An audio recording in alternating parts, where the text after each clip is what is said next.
একজন বাবা তার স্বপ্ন ছিল তার যদি রাজকন্যা হয় তাহলে এরকম ভাবে রাখবে, সেই রাজকন্যাকে মানে বিশ্ববাসীর কাছে দেখাই দিবে। আজকে দেখেন এই রাজকন্যার বাবা স্বপ্ন কিন্তু পূরণ হয়ে গেছে।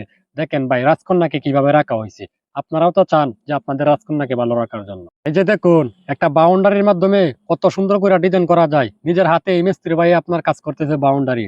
দেখেন ভাই এই ডিজাইনটা কিন্তু আপনার কোনো মালিকই বলতে পারবে না আজকে যে ডিজাইনটা হয় নাই। ঠিক আছে, এখানে যদি আপনি কালার করেন তাহলে কিন্তু আরো সুন্দর দেখা যাবে। দেখেন ভাই ডিজাইন কাকে বলে বাউন্ডারিতে। আমাদের অনেক রাজমিস্ত্রি ভাইয়ারা আছে, ঠিক আছে, যখন কারো বাড়িতে কাজ করতে যায় তখন আপনার অনেক বাবিরার আবদার মেটাতে হয়। সেটা কিভাবে জানেন? এই যে দেখেন উপরের ভিডিওতে এরকম ভাবে কিন্তু অনেক মালিকরা আছে, তাদের বউগুলা বলে যে এসব বানায় দেওয়ার জন্য। এটা কিন্তু একটা বেশি সময় আদায়ের সময় লাগে। ঠিক আছে না ভাইয়ারা? একটা জ্বালানার পাশে কিন্তু অনেক রকমের সিস্টেমে আপনার ডিজাইন করা যায়। সেই ডিজাইনটা যদি আপনারা আজকে দেখে নেন একজন দক্ষ মিস্ত্রির সাথে, তাহলে কিন্তু আপনারা বুঝতে পারবেন যে সেই ডিজাইনটা কিভাবে করবেন। আজকে দেখে নেন ভাই এই ডিজাইনটা কিন্তু আপনার জ্বালানার পাশে হয়ে থাকে। বড় ভাইয়ে একটা মায়ের সাথে প্রেম করতো, ঠিক আছে, সেই মাইয়াটার অন্য এক পুরুষের সাথে বিয়ে হয়ে গেছে। তখন আপনার সে রাস্তায় একটি ছবি পাইছে তার সেই প্রেমিকা। আর দেখেন সেই পুরুষটা যার সাথে বিয়ে হয়েছে এখন দেখেন আপনার বড় ভাইটার মাঝখান দিয়ে কাটতে আছে। ওই রাগটা কিন্তু এখন রয়েছে ভালোবাসা। বাড়ির মালিকে ফারাবতির সাথে মানে হাসতে হাসতে বলতো যে আমার বাড়িতে একজন দক্ষ মিস্ত্রি আনছি, এ হলো কাজের নমুনা। বুঝতেই তো পারছেন। আজকে দেখে নেন এরকম ভাবে একজন অদক্ষ মিস্ত্রি কাজ করতে আপনারা কি আগে কখনো দেখছেন না কিনা আমার জানা নেই। অনেক মালিক আছে কি জানেন, তারা বিল্ডিং এর কানিসে কিন্তু অনেক সুন্দর করে একটা ডিজাইন করতে চায়। আজকের ভিডিওটা যদি আপনারা ফলো করেন তাহলে কিন্তু আপনাদের ডিজাইনটা খুব সহজে করতে পারবেন। আর এই ডিজাইনের জন্য কিন্তু আপনারা ঢাকায় কিনতে পাবেন এসব পর্মা, তাহলে কিন্তু আপনারা স্বপ্ন পূরণ হয়ে যাবে। আল্লাহ কিন্তু চার দেয়, ছেড়ে দেয় না কখনো, এটাই বাস্তব। অনেক মিস্ত্রি বাইরেদের আপনার মজুরির টাকা দেয় নাই অনেক মালিকরাই। দেখেন আল্লাহ কখনো ছাড় দেয় কিন্তু ছেড়ে দেয় না, এটাই বাস্তবতা।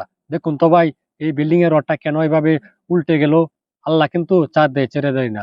মিস্ত্রির গামের টাকা এটা কিন্তু সবাই দেয় না, অনেক মানুষ। এটা যখন আপনার ডিজাইন করবেন যদি আপনার মিস্ত্রিটা ভালো হয় তাহলে কিন্তু আপনার অপচয়টা খুবই কম হবে। আজকে দেখেন উপরের ভিডিওতে তখন আপনার যখন মালটা বাহিরে যদি না পড়ে যায় এজন্য নিচের দিক দিয়ে আপনার বালতি ধরে রাখছে। একজন অভিজ্ঞ মিস্ত্রি যখন আপনার কাজ করে ডিজাইনের, তারা কিন্তু এইভাবেই করে। এটা একমাত্র দক্ষ মিস্ত্রিরা বুঝতে পারবো। সবারই কিন্তু একটা স্বপ্ন কি জানেন, একটা বাড়ি করব। বাড়ি করার পরে কিন্তু আপনার বাড়িতে একটা বাউন্ডারি লাগে। সেই বাউন্ডারিটা কিভাবে করবেন আজকের ভিডিওতে দেখে নেন। দেখেন আপনারা যদি এরকম ভাবে ফর্মা দিয়ে যদি কখনো আপনারা বাউন্ডারি করে থাকেন তাহলে কিন্তু আপনাদের বাউন্ডারিটা এরকম সুন্দর দেখা যাবে দূর থেকে।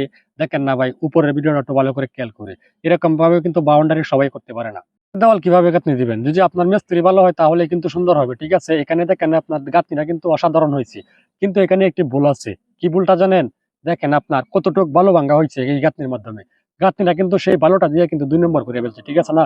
না হলে কিন্তু আপনার গাঁথনিটা অনেক সুন্দর হয়েছিল, এই মিস্ত্রি ভাইয়ের কাজটা অনেক সুন্দর করে করছিল।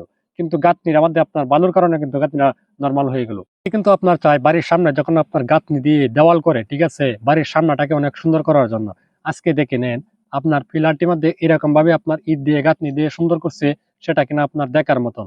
আপনারা কি বলেন ভাই? দেখেন এরকম ভাবে আপনার গাঁথনি দিয়ে একটা ওয়াল করতে দেখছেন। একটি বাড়ির বাউন্ডারির কাজ যে কত সিস্টেমে করা যায়, ঠিক আছে, সেই গাঁথনিটা কিভাবে দিবেন আজকে দেখে নেন। এরকম ভাবে যদি আপনার বাড়ির বাউন্ডারিতে যদি আপনার গাঁথনি দেন তাহলে কিন্তু আপনার প্লাস্টার করা লাগবে না, দূর থেকে অনেক সুন্দর দেখা যাবে। দেখেন ভাই একজন অভিজ্ঞ মিস্ত্রি এরকম ভাবে আপনার বাড়ির বাউন্ডারিটা গাঁথনি দেওয়ার মধ্যে, ঠিক আছে, 20 ইঞ্চি গাঁথনি দেওয়ার মধ্যে কত বড় ভুল করতেছে ভাই। দেখেন সুতা ধরছে ঠিকই, ঠিক আছে না, এখানে আপনার ইটগুলা এমন ভাবে বসানো হইতেছে পরবর্তী সময়ে যে আপনার জয়েন্ট গুলা মারবেন এটা কিন্তু পারবেন না। দেখেন ভাই অদক্ষ মিস্ত্রিরা কিন্তু কাজ এভাবেই করে আর কি। অটোপাস ইঞ্জিনিয়ারের কারণে আপনার স্বপ্নের বাড়ি নষ্ট হয়ে যাবে। দেখেন এখানে কত বড় একটি ভুল করছে অটোপাস ইঞ্জিনিয়ারে আপনার, এই কারণে আপনার দেওয়ালটা কাটে এখন ফালানো লাগতেছে। এটার কারণ কি জানেন? আপনাদেরই দোষ। কেন আপনারা অটোপাস ইঞ্জিনিয়ার দিয়ে কাজ করান?